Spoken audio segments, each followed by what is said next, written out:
The Cleveland Browns will not be trying to trade for Aaron Rodgers. We love Baker. Okay, whether or not I agree with that, there is a point here. Is that Aaron Rodgers, as great as he is not for everybody. And he's not, and that's important to think about. I don't think he fits with the culture of the Colts. It's very much a team. I think he would actually be a step back for Andy Reid. I think Mahomes is more coachable. There's this thing about Aaron Rodgers. It's always been the stat that all the cheese hats can't really argue with. Aaron's a Baylor. He's not a foxhole guy. He's just gifted. One of the things about Russell Wilson and Tom Brady, they're optimistic to the point of being corny. Tom Brady trails the Super Bowl 28-3 and wins. He trails that Seahawk team by 10 in the fourth quarter and wins. Tom Brady has 39 fourth quarter comeback wins in his career. And what makes that number amazing is how often did he even trail in the fourth quarter? They average 12, 13 games a year.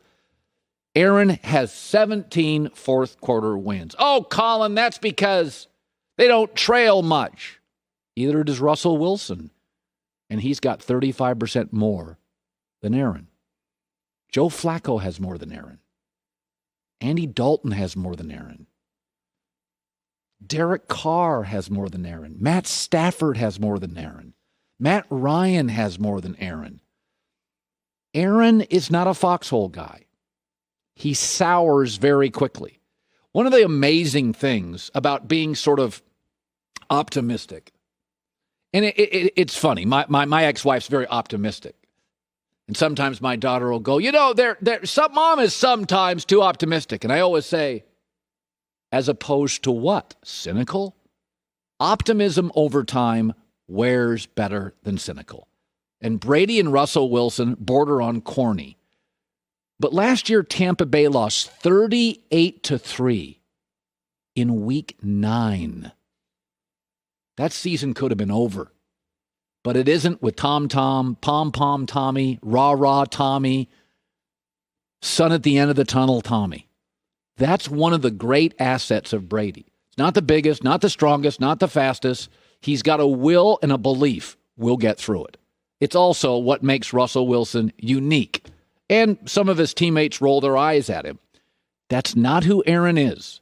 Good God, you think Aaron in Green Bay is a weird fit. You think he gets frustrated with Green Bay. Cleveland, the first sign of dysfunction, he would be eye-rolling through the tunnel, is that Aaron is great, but he's not for everybody. You need stability. You need smart people. He sours on things quickly.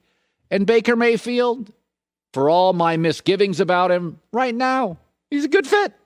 He fits Cleveland. Overlooked, often mocked, a little small, not the most gifted, but a gamer, got some fight. You can back him into a corner. He'll come out swinging. That's kind of what Cleveland needs now. Aaron Rodgers is not for everybody. So the NFL Network, Jesse Palmer reports this weekend, Denver remains the number one landing spot for Aaron Rodgers. One of the things to remember is Denver right now has the second most cap space in the NFL. So that's a real thing. There's very few hopeless teams in the NFL. And by hopeless, I mean no shot at a playoffs. And a really, really low ceiling at best.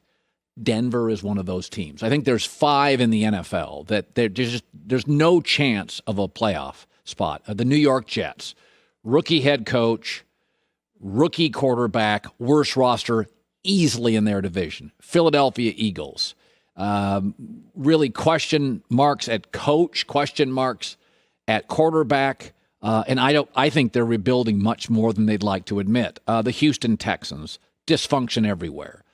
Detroit Lions, they've done a good job in the offseason to upgrade their offensive line. It may be the strength of the team, but they got a new coach, a new quarterback, learning a new system. They're just not really good.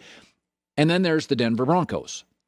And 4 out of those 5 teams don't have a good enough roster, or just have rookie this or rookie that, or they're just swimming in chaos. That is not the issue in Denver. Their roster's good enough to make the playoffs. It is. And their coach is, on the defensive side, strongly respected. And it's not an organization that really swims in chaos. It's just not. It's generally been the Steelers with a mountain range. I mean, Denver's well-run historically. John Elway struggled at GM, but they're well-run. To me, it's May. It's early. It's May. You got time and you got cap space. Go for it. Denver had 2 big issues this offseason.